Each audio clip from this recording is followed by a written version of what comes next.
Ce soir, le 10 qui se lève, c'est à la suite du 9 qui se lève. Le 9 qui se lève, la naissance et l'Aïloula de Rabbi Dovber, le fils de l'Admour Azaken, de Rabbi Shneur Zalman, le fils, donc le deuxième Rabbi de Lubavitch. Et le jour, un an plus tôt, le 10 qui se lève, le jour de sa Géoula. C'est qui l'Admour Mtsaï? Rabbi Dovber, il est né l'année après la Istalkut du Maguid de Mezrich, qui s'appelait aussi Rabbi Dovber, qui était le maître de l'Admour Azaken, le maître de son père, le maître de Rabbi Shneur Zalman de Liadi. Il y a toute une histoire, comment il est né, que le Maguid de Mezrich lui a dit: tu auras un enfant et tu l'appelleras à mon nom. Savoir que l'Admour Azaken, il n'avait pas de garçon pendant très longtemps, il a eu des filles, mais il n'avait pas eu de garçon pendant très longtemps. Et ses filles, c'est encore toute une histoire qui elles étaient, c'était des grandes sadéquettes.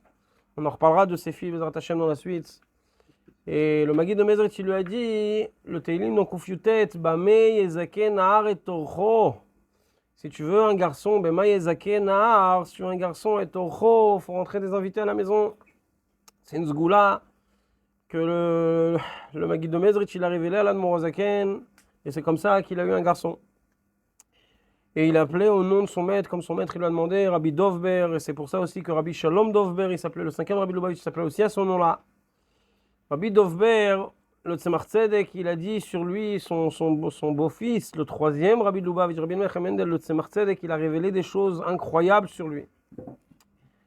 Une des choses qu'il a dit sur lui, quand ils ont demandé au Tzemach Tzedek d'être le Rabbi après la Istalkut, après la ptira de Rabbi Dovber, l'Admour Mtsaï, ils lui ont demandé d'être Rebbe. Et le Tzemach Tzedek, il a dit: qu'est-ce que vous voulez de moi, mon beau-père? Quand il rentrait dans la choule, il allait de l'entrée de la choule jusqu'au Aron Kodesh. Il passait toute une masechet de Gemara dans sa tête. Il révisait toute une masechet de Gemara dans sa tête juste en coupant la choule, du début de la choule à la fin de la choule. La tête, le moach de l'Admour Mtsaï, de Rabbi Dovber, c'est quelque chose qui est inhumain complètement, qui est inatteignable pour nous complètement. Comme les chassidim, ils avaient dit, Zalman Zezmer, c'est un des plus grands chassidim de l'Admour Azaken. Ils avaient dit que toutes les compréhensions de chassidut, des chassidim par rapport à Zalman Zezmer, c'est comme un chat face à un homme. Et Zalman Zezmer, c'est aussi un chat face au Rebbe. Alors imaginez-vous notre compréhension de chassidut, combien on est loin, et qu'est-ce que c'est un Rebbe.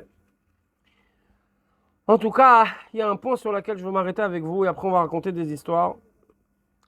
C'est qu'on a tendance à croire que il a étudié la Gemara, il a étudié le Rishonim, il a étudié l'Achronim, il arrive à des conclusions, il est plus intelligent que nous parce qu'il a beaucoup étudié, il est très intelligent. Alors il arrive à des conclusions, il nous a révélé des choses dans la Chassidoute, que c'est des conclusions de recherche et de réflexion intellectuelle.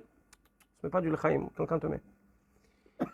Bref, mais Kitsour, alors qu'est-ce que j'essaie de vous dire? C'est qu'en réalité, quand tu regardes les écrits de Nigle, les écrits de Halakha, les écrits de la Gemara et de la Halakha, tu peux arriver à cette conclusion. Il a étudié, il arrive à cette compréhension. Mais quand tu regardes les écrits de Chassidut, que ça parle des choses qui se passent là-haut, alors il y a deux possibilités. Ou c'est un menteur, ou c'est un prophète. Parce qu'on ne parle pas de quelque chose que tu peux arriver à la conclusion en apprenant. C'est pas de ça qu'on parle, on ne parle même pas de la même chose. Quand il te parle de ce qui se passe là-haut dans les sphirotes, quand il te parle de ce qui se passe, l'avodat Hashem qui doit être fait en fonction de la génération dans laquelle on est. On ne parle pas d'une personne qui arrive à une conclusion intellectuelle. On parle de quelqu'un qui voit ce qui se passe là-haut. Comme il y avait un chassid qui rentrait en Yechidout chez le Rabbi Rayatz, chez le sixième Rabbi Lubavitch. Et le Rabbi Rayatz, il lui a dit: sois attaché à moi pour que tu sois attaché à qui moi je suis attaché.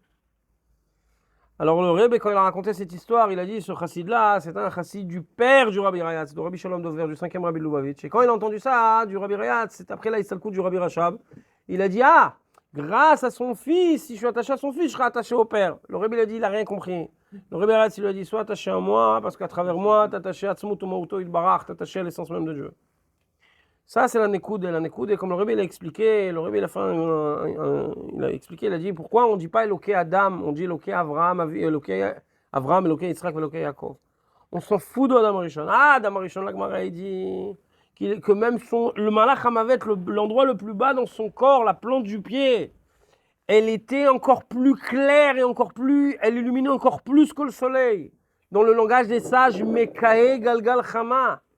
Le soleil, il était foncé à côté de son pied.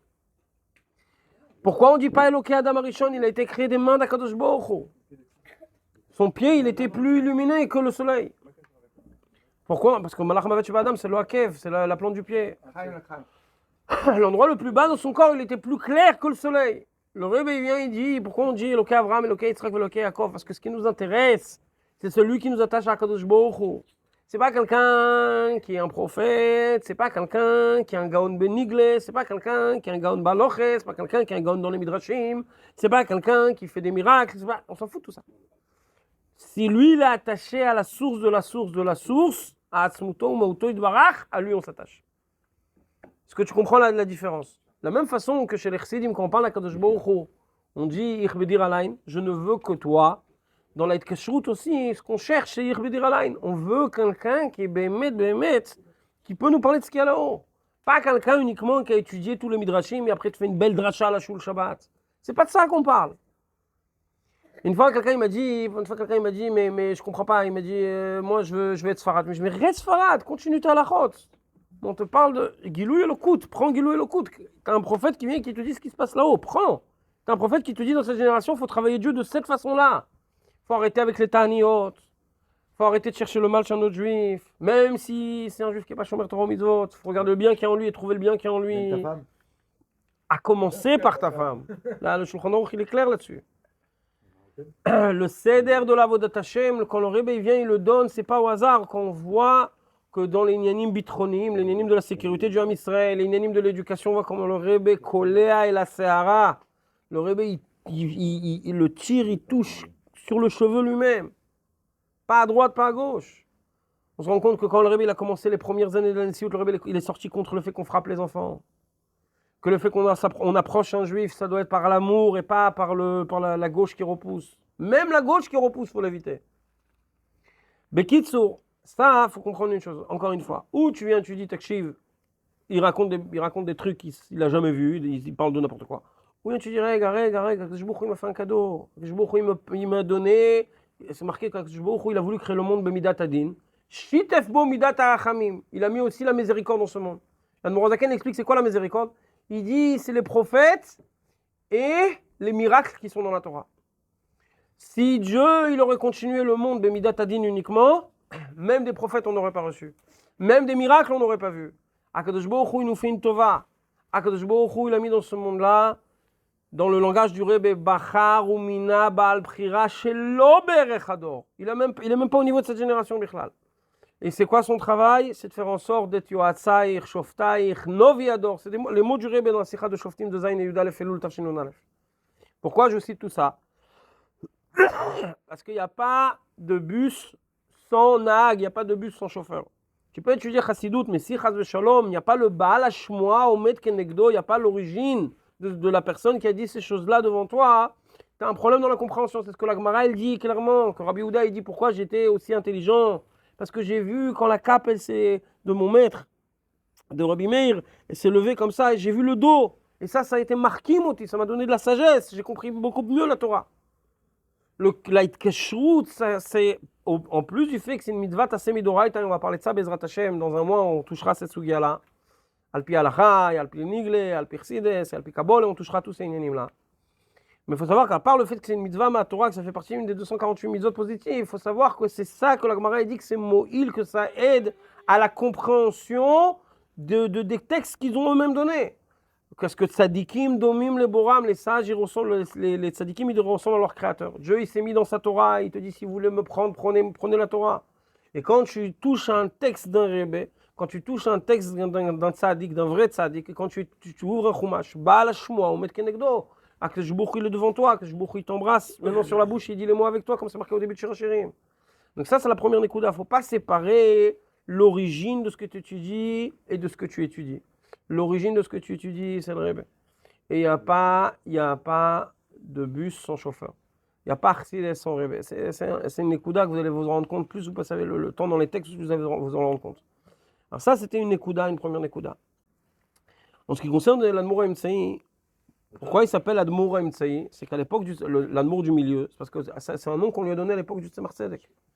À l'époque du Tzemar Tzedek, les Rebbeim, ils avaient en tête clairement, et les Chassidim, ils avaient en tête clairement une chose. Ça y est, la Géoula, elle arrive, ma stamret. Comme la Gemara dit dans Sanhedrin, dans sa Dikret, chaque élève, il pense que son maître, c'est Mashiach, s'il a toutes les conditions requises par la halakha. Mais il est l'Admour du milieu, quand il y avait l'Admour Azaken, le Tzemar Tzedek, au milieu. Il y a l'Admour Emtsai. Et jusqu'à aujourd'hui, ce nom, il est resté. Amit el Rebbe, l'Admour du milieu, le Rebbe du milieu. À propos du mot Rebbe, il faut savoir une chose très intéressante. Il y a doua que l'Admour Emtsai, Rabbi Dovber, il a rencontré Alexandre. Non, pas le grand, oui. Le petit. Le petit, oui. Et il a rencontré où? À Babinovitch, pas très très loin de Lubavitch. Et il était venu à Babinovitch et le Rabbi Dover, il s'est déplacé, il est allé faire la bracha qu'on fait quand on voit un roi. Et à cette occasion, Alexandre, il a dit 2 fois, celui qui a passé la guerre contre Napoléon, celui qui a mis à genoux Napoléon. Le roi, le tsar. Chaim. Il dit le petit. On évite de dire le premier parce qu'on ne veut pas qu'il y ait de la suite. Mais qui est le dernier. Avant lui, il y avait Pavel. Pavel, il s'est fait tuer. C'est que l'Admour Zaken, je crois, il a vu. Et l'Admour Zaken aussi s'est exprimé sur Pavel qu'il y avait quelque chose qui n'allait pas. Et Pavel, il a été tué. C'était qui, Pavel? C'était avant Alexandre. Bechol Ofen. Vous voulez encore une autre histoire comme ça? Je vous ai raconté déjà cette histoire. C'est qu'une fois, l'Admour Zaken, il marchait. Hein? Il n'y avait pas de numéro, Pavel. Ah, Paul.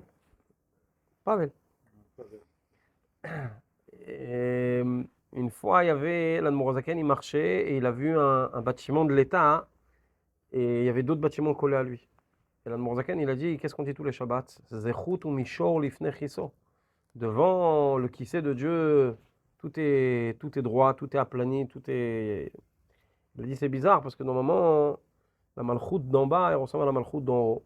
Comme le contraste qu'a écrit Rabbi Dovber, justement, en lien avec son arrestation. Il a écrit tout un contraste dessus, que la malchoute d'en bas, elle reçoit de la malchoute d'en haut. Et il y a peu de temps après, les autorités ont décidé qu'ils écrasaient tout ce qu'il y avait autour de ce bâtiment-là, qui faisait des jardins. Donc une phrase des Rebbeim, comme la Gemara a dit, Kevan de nafik mipume de Rav Kahana, comme c'est sorti de la bouche du maître, ça y est, c'est ce qui va se passer. Même si c'est sorti comme ça, même si c'est sorti une phrase comme ça, tu sais rien.